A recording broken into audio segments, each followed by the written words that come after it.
நான் இப்போ எல்லாருக்கும் தேங்க்ஸ் சொல்லணும்னு நினைக்கிறேன். ஃபஸ்ட்டு சுரேஷ் அகாடமிக்கு தான். ஏன்னா நான் வந்து 2018 பாஸ்ட் அவுட். ஆனால் நான் அப்போவே ஜாயின் பண்ணேன். ஆனால் 19 டிஸ்கண்டினியூ பண்ணிவிட்டு போயிட்டேன், மேரேஜ் ஆயிடுச்சு. அதுக்கப்புறம் 2024 அக்டோபரில் தான் வந்து ரீஸ்டார்ட் பண்ணேன். திரும்பியும் ஃபஸ்ட்டில் இந்த ப்ரிலிம்ஸ் பேட்ச், மெயின்ஸ் பேட்ச், திரும்ப சூப்பர் பேட்சுக்கு எலிஜிபிலிட்டி டெஸ்ட் வச்சாங்க. அது கிளியர் பண்ணி போனேன்.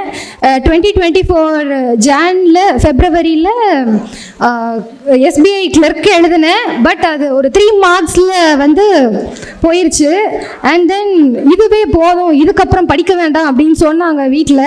இன்னும் எனக்கு ஒரு 1 இயர் மட்டும் டைம் கொடுங்க, நான் கண்டிப்பாக கிளியர் பண்ணிடுவேன் அப்படின்னு சொன்னேன். அண்ட் தென் நான் வந்து எஸ்பிஐ கிளர்க்கு போஸ்டே நம்மளுக்கு போதும்னு நினச்சிக்கிட்டு இருந்தேன். பட் பிஓ லெவலுக்கு எனக்கு எலிஜிபிலிட்டி இருக்குன்றதே நான் இங்கே வந்து தான் தெரிஞ்சுக்கிறேன். அதுக்காக இன்ஸ்டிடியூட்டுக்கும் உங்களுக்கும் ரொம்ப ரொம்ப நன்றி சார்.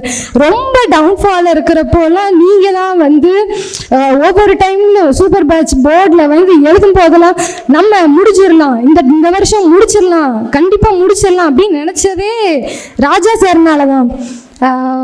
வேறு அவ்வளோதான், என்னோட ஜேர்னி இவ்வளோதான். ஆனால் என்னோட லாங் பிரேக்குக்கு அப்புறம் இப்போ தான் ரீஸ்டார்ட் பண்ணேன் அண்ட் சக்ஸஸ்ஃபுல்லாக முடிச்சிருக்கேன். சுரேஷ் IAS அகாடமி, வெற்றியின் முகவரி.